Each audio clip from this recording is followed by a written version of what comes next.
ఓం శాంతి. ఈరోజు Murali date 7 November 2025. బాబా చెప్తున్నారు, మధురమైన పిల్లలు, ఈ సంగం యుగం సర్వోత్తములుగా అయ్యే శుభ సమయం. ఎందుకంటే ఈ సమయంలోనే తండ్రి మీకు నరుని నుండి నారాయణునిగా అయ్యే చదువును చదివిస్తారు. ప్రశ్న: ఏ పరిస్థితుల్లోనూ ఏడవకుండా ఉండగలిగే ఏ జ్ఞానం పిల్లలైన మీ వద్ద ఉంది? జవాబు: మీ వద్ద తయారు చేయబడిన డ్రామా జ్ఞానం ఉంది.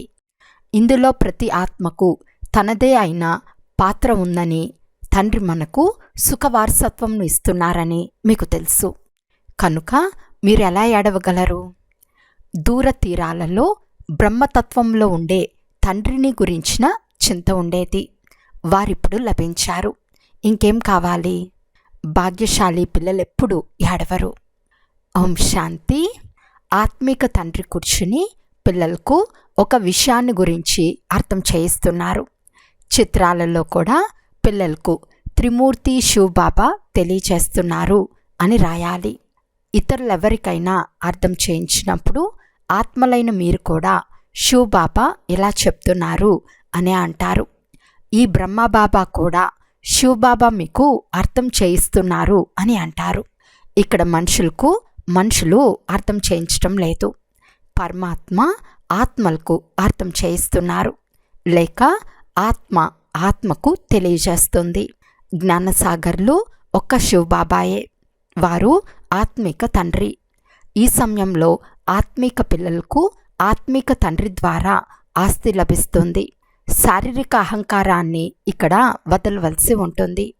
ఈ సమయంలో మీరు ఆత్మాభిమానులుగా అయి తండ్రిని స్మృతి చేయాలి. కర్మలు కూడా చేస్తూ ఉండండి. వ్యాపార వ్యవహారాలు మొదలైనవి నడిపిస్తూ ఉండండి. అయితే ఎంత ఎక్కువ సమయం లభిస్తుందో అంత సమయం స్వయాన్ని ఆత్మగా భావించి తండ్రిని స్మృతి చేస్తూ ఉంటే వికర్మలు వినాశనమవుతాయి. శివబాబా బ్రహ్మబాబాలో వచ్చారని మీకు తెలుసు. వారు సత్యమైన వారు, చైతన్యమైన వారు, సచ్చిత్ ఆనంద స్వరూపం అని అంటారు. ఇది బ్రహ్మ విష్ణు శంకర్ల మహిమ, లేక ఏ మనుషు మాత్రుల మహిమ కాదు. సర్వోన్నతమైన భగవంతుడు ఒక్కరే. వారు సుప్రీం సోల్. ఈ జ్ఞానం కూడా మీకు కేవలం ఈ సమయంలో మాత్రమే ఉంది, ఇంకెప్పుడు లభించదు. మిమ్మల్ని ఆత్మాభిమానులుగా తయారు చేసి తండ్రిని స్మృతి చేయించేందుకు ప్రతి 5000 సంవత్సరాల తర్వాత వస్తారు. దీని ద్వారా మీరు తమోప్రధానం నుండి సతోప్రధానంగా అవుతారు. ఇక ఏ ఇతర ఉపాయము లేదు. భలే మనుషులు ఓ పతిత పావన రండి అని పిలుస్తారు, కానీ అర్థం తెలియదు. పతిత పావన సీతారాం అన్నా సరైనదే. మీరందరూ సీతలు లేక భక్తులు. వారు ఒక్కరే రాముడు, భగవంతుడు. భక్తులైన మీకు భగవంతుని ద్వారా ఫలం లభించాలి. ముక్తి జీవన్ముక్తులే ఫలం. ముక్తి జీవన్ముక్తుల దాత ఆ తండ్రి ఒక్కరే. డ్రామాలో ఉన్నతమైన పాత్ర గలవారు కూడా ఉంటారు, నీచమైన పాత్ర గలవారు కూడా ఉంటారు. ఇది అనంతమైన డ్రామా. దీనిని ఎవరూ అర్థం చేసుకోలేరు. మీరు ఈ సమయంలో తమోప్రధాన కనిష్ఠుల నుండి సతోప్రధాన పురుషోత్తములుగా అవుతున్నారు. సతోప్రధానులైన వారినే సర్వోత్తములు అని అంటారు. ఈ సమయంలో మీరు సర్వోత్తములుగా లేరు. తండ్రి మిమ్మల్ని సర్వోత్తములుగా తయారు చేస్తారు. ఈ డ్రామా చక్రం ఎలా తిరుగుతూ ఉందో ఎవరికీ తెలియదు. కలియుగం సంగం యుగం తర్వాత మళ్ళీ సత్యుగం వస్తుంది. పురాతనమైన దానిని కొత్తదిగా తయారు చేసేది ఎవరు? తండ్రి తప్ప ఇంకెవ్వరూ తయారు చేయలేరు. తండ్రియే సంగం యుగంలో వచ్చి చదివిస్తారు. తండ్రి సత్యుగంలోనూ రారు, కలియుగంలోనూ రారు. తండ్రి చెప్తారు, నా పాత్ర సంగం యుగంలోనే ఉందని, అందుకే సంగం యుగాన్ని కళ్యాణకారి యుగమని అంటారు. ఇది కళ్యాణకారి, చాలా ఉన్నతమైన శుభ సమయం సంగం యుగం. ఈ సమయంలో తండ్రి వచ్చి పిల్లలైన మిమ్మల్ని నరుని నుండి నారాయణునిగా చేస్తారు. మనుషులైతే మనుషులే కానీ దైవీ గుణాల గలవారిగా అవుతారు. దానిని ఆది సనాతన దేవీ దేవతా ధర్మం అని అంటారు. తండ్రి చెప్తున్నారు, నేను ఈ ధర్మంను స్థాపన చేస్తున్నాను. దీని కొరకు తప్పకుండా పవిత్రులుగా అవ్వవలసి ఉంటుంది. పతిత పావనులు తండ్రి ఒక్కరే, మిగిలిన వారందరూ వధువులు, భక్తులు. అందువలన పతిత పావన సీతారాం అని చెప్పటం కూడా సరైనదే. కానీ చివర్లో రఘుపతి రాఘవ రాజారాం అని అంటారు. అది తప్పు. మనుషుల అర్థం తెలుసుకోకుండానే నోటికి ఏది వస్తే అది అనేస్తూ ఉంటారు, శబ్దం చేస్తూ ఉంటారు. అంటే పాటలు పాడుతూ భజనలు చేస్తూ ఉంటారు. చంద్రవంశ ధర్మం కూడా ఇప్పుడు స్థాపన అవుతూ ఉందని మీకు తెలుసు. తండ్రి వచ్చి బ్రాహ్మణ కులాన్ని స్థాపన చేస్తారు. దీన్ని వంశము అని అనరు. ఇది పరివారం. ఇక్కడ పాండవులకు కానీ కౌరవులకు కానీ రాజ్యం లేదు. గీతను చదివిన వారికి ఈ విషయాలు త్వరగా అర్థమవుతాయి. ఇది కూడా గీతయే. ఎవరు వినిపిస్తారు? భగవంతుడు. పిల్లలైన మీరు మొట్టమొదట గీతా భగవానుడు ఎవరు అన్న విషయాన్ని అర్థం చేయించాలి. వారు కృష్ణ భగవాను వాచ అని అంటారు. కానీ కృష్ణుడు సత్యుగంలో ఉంటాడు. అతడిలోని ఆత్మ అవినాశి. శరీరం పేరు మారిపోతుంది, ఆత్మ పేరు ఎప్పుడు మారుతూ. శ్రీకృష్ణుని ఆత్మ ఉండే శరీరం సత్యుగంలోనే ఉంటుంది. అతడే నంబర్ 1లో వస్తాడు. లక్ష్మీనారాయణులు నంబర్ 1 తర్వాత సెకండ్, థర్డ్ వస్తారు. కనుక వారి మార్కులు కూడా తక్కువగా ఉంటాయి. మాల తయారవుతుంది కదా. తండ్రి వస్దీకరించి చెప్తున్నారు. రుండమాల ఉంటుంది, రుద్రమాల కూడా ఉంటుంది. విష్ణు మెడలో రుండమాలను చూపిస్తారు. పిల్లలైన మీరు నెంబర్ వారుగా విష్ణుపురికి అధికారులుగా అవుతారు. కనుక మీరు విష్ణు మెడలో హారంగా తయారవుతారు. మొట్టమొదట శివుని మెడలోని హారంగా అవుతారు. దానిని రుద్రమాల అని అంటారు. దాన్ని జపిస్తారు. మాల పూజింపబడదు, మాల స్మరింపబడుతుంది. విష్ణుపురి రాజధానిలో నెంబర్ వారుగా వచ్చేవారే మాలలో మనులుగా అవుతారు. మాలలో అన్నిటికంటే మొదట పుష్పం ఉంటుంది, తర్వాత జంట పూస. ప్రవృత్తి మార్గం కదా. బ్రహ్మ సరస్వతి పిల్లలతో ప్రవృత్తి మార్గం ప్రారంభమవుతుంది. వీరే మళ్ళీ దేవతలుగా అవుతారు. లక్ష్మీనారాయణులు మొదటివారు. పైనున్న పుష్పం శివబాబా. మాలను తిప్పుతూ తిప్పుతూ చివర్లో తల వంచి నమస్కరిస్తారు. శివబాబా పుష్పం. వారు పునర్జన్మలోకి రారు, ఇతనిలో ప్రవేశిస్తారు. వారే మీకు అర్థం చేయిస్తారు. ఇతడి ఆత్మ ఇతడిదే. అది తన శరీరాన్ని నిర్వహణ చేస్తుంది. శివబాబా పని కేవలం జ్ఞానం ఇవ్వటమే. ఎవరి భార్య కానీ తండ్రి కానీ మరణిస్తే వారి ఆత్మను బ్రాహ్మణుల తనువులోనికి పిలుస్తారు. ఇంతకుముందు వచ్చేవారు. వారేమీ శరీరాన్ని వదిలి రారు. డ్రామాలో ఇది మొదటి నుండే రచింపబడి ఉంది. ఇదంతా భక్తి మార్గం. ఆ ఆత్మ వెళ్ళి మరొక శరీరాన్ని తీసుకుంది. పిల్లలైన మీకు ఈ జ్ఞానమంతా లభిస్తోంది. అందుకే ఎవరైనా మరణించినా మీకే చింత లేదు. అమ్మ మరణించినా హల్వా తినాలి. శాంతా బెహన్ వల్లే ఆ అమ్మాయి వెళ్ళి మీరెందుకు ఏడుస్తారు అని వారికి జ్ఞానం తెలియచేసింది. ఆమె వెళ్ళి ఇంకో శరీరాన్ని తీసుకుంది. మీరు ఏడవటం వల్ల ఆమె ఆత్మ తిరిగి రాదు.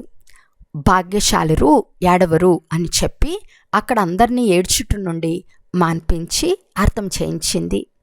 ఇలా చాలామంది పిల్లలు వెళ్ళి అర్థం చేయిస్తారు. ఇప్పుడు ఏడవటం సమాప్తం చేయండి. అసత్య బ్రాహ్మణులకు తినిపించటం కూడా వద్దు. మేము సత్యమైన బ్రాహ్మణులను పిలుచుకొని వస్తాము. ఇలా అర్థం చేస్తే జ్ఞానం వినటంలో నిమగ్నమవుతారు.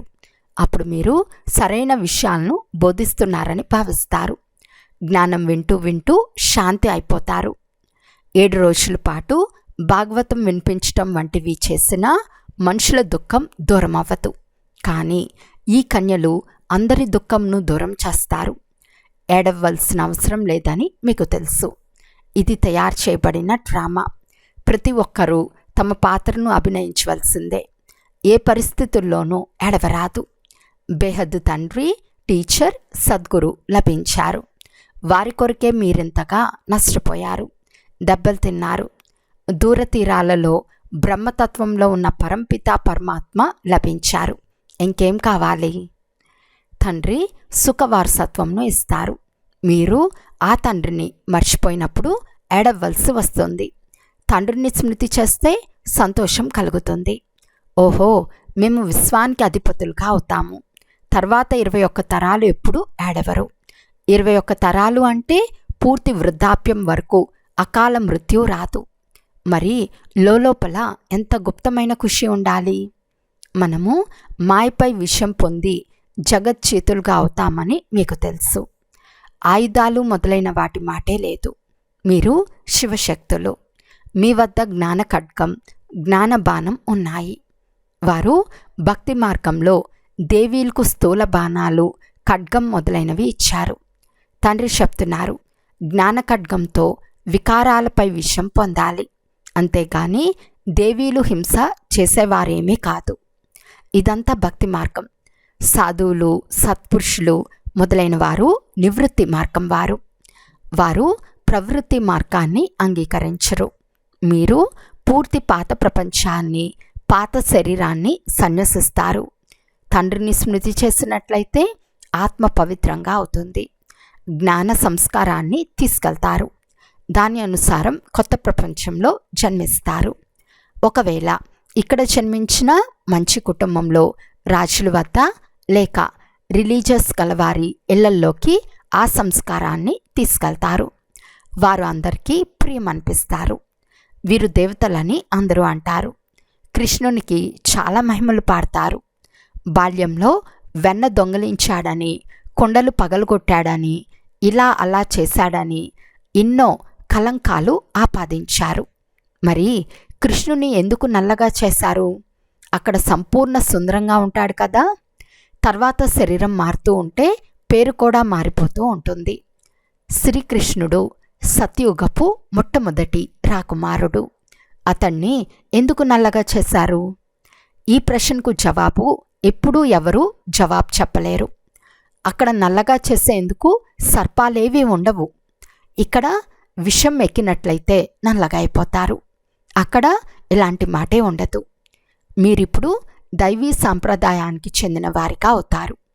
ఈ బ్రాహ్మణ సాంప్రదాయం గురించి ఎవరికీ తెలియదు. మొట్టమొదట తండ్రి బ్రహ్మ ద్వారా బ్రాహ్మణులను దత్తత తీసుకుంటారు. ప్రజాపిత ఉన్నాడు అంటే అతని ప్రజలు కూడా లెక్కలేనంతమంది ఉంటారు. సరస్వతిని బ్రహ్మపుత్రి అని అంటారే కానీ భార్య కానే కాదు. ఇది ఎవరికీ తెలియదు. ప్రజాపిత బ్రహ్మది ముఖవంశావళి. స్త్రీ మాటే లేదు.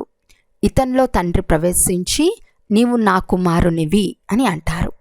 నేను ఇతడి పేరును బ్రహ్మ అని ఉంచాను. ఎవరెవరు పిల్లలుగా అయ్యారో వారి పేర్లన్నీ మార్చాను. పిల్లలైన మీరిప్పుడు మాయపై విషయం పొందుతారు. దీనిని ఓటమి గెలుపుల ఆట అని అంటారు. తండ్రి ఎంతటి చౌక వ్యాపారం చేయిస్తారు. అయినా మాయచే ఓటమిని పొందితే విడిచి పారిపోతారు. 5 వికారాల రూపీ మాయ ఓడిస్తుంది. ఎవరిలో 5 వికారాలు ఉన్నాయో వారిని అసురీ సాంప్రదాయానికి చెందిన వారని అంటారు. మందిరంలో దేవీల ఎదుటకు కూడా వెళ్ళి మీరు సర్వగుణ సంపన్నులు, మేము నిర్గుణులమని వారి మహిమలు పాడతారు. తండ్రి పిల్లలైన మీకు అర్థం చేయిస్తున్నారు. మీరే పూజ్యులైన దేవతలుగా ఉండేవారు. మళ్ళీ 63 జన్మలు పూజారులుగా అయ్యారు. ఇప్పుడు మళ్ళీ పూజ్యులుగా అవుతారు. తండ్రి పూజ్యులుగా తయారు చేస్తారు. రావణుడు పూజారులుగా చేస్తాడు.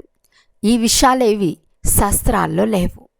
తండ్రి శాస్త్రాలేవి చదవలేదు. వారు జ్ఞానసాగర్లు. World almighty authority. ఆల్మైటీ అనగా సర్వశక్తివంతుడు. వేదశాస్త్రాలు మొదలైన వాటన్నిటి గురించి తెలిసిన వాడని తండ్రి చెప్తున్నారు. ఇవన్నీ భక్తి మార్గంలోని సామాగ్రి. నాకు వీటన్నిటి గురించి తెలుసు. ద్వాపర యుగం నుంచే మీరు పూజారులుగా అవుతారు. సత్యత్రేతాయుగాలలో పూజ ఉండదు. అది పూజ్యుల వంశం. తర్వాత పూజారుల వంశం వస్తుంది. ఈ సమయంలో అందరూ పూజారులే. ఈ విషయాలు ఇంకెవరికీ తెలియవు. తండ్రియే వచ్చి 84 జన్మల కథను తెలిపిస్తారు. పూజ్యులు, పూజారులు ఇదంతా మీపైనే ఆట నడుస్తుంది. హిందూ ధర్మమని అనేస్తారు. వాస్తవానికి భారతదేశంలో ఆది సనాతన దేవీ దేవతా ధర్మం ఉండేది, హిందూ ధర్మం కాదు. ఎన్ని విషయాలు అర్థం చేయించవలసి వస్తుంది.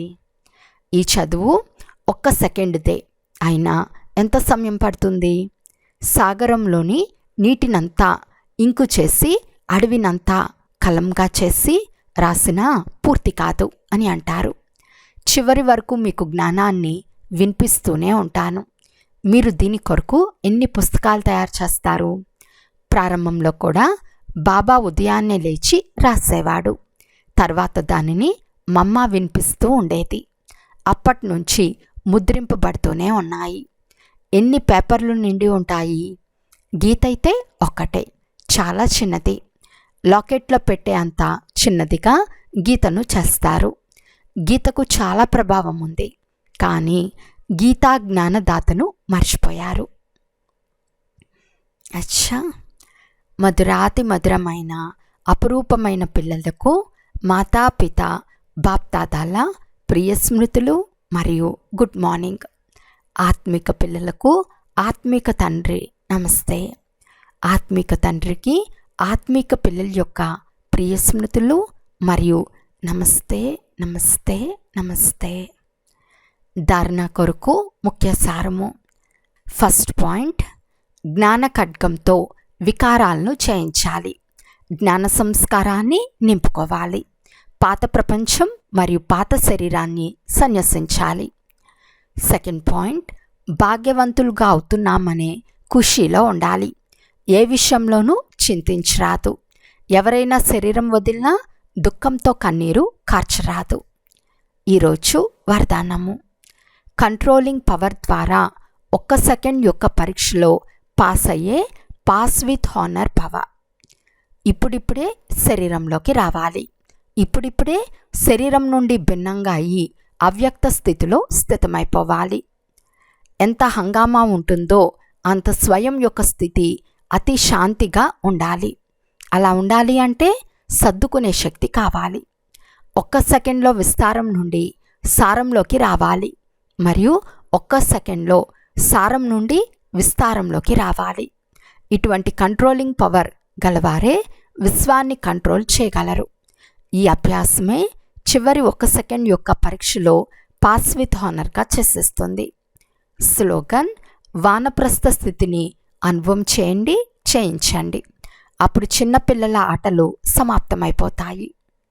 అవ్యక్త సూచన: అశరీరి మరియు విదేహీ స్థితి యొక్క అభ్యాసాన్ని పెంచండి.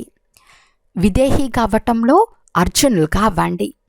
అర్జునుని విశేషత ఏమిటి అంటే సదా బిందువు యొక్క స్మృతి స్వరూపంగా అయి విజయీగా అయ్యాడు.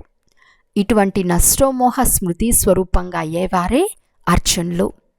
సదా గీతా జ్ఞానంను విని మననం చేసేవారే అర్జునులు. ఇటువంటి విదేహీలుగా మరియు జీవించి ఉండే అందరూ మరణించి ఉన్నారు అనే బేహద్ వైరాగ్య వృత్తి గల అర్జునులుగా అవ్వండి. అచ్చా, ఓం శాంతి.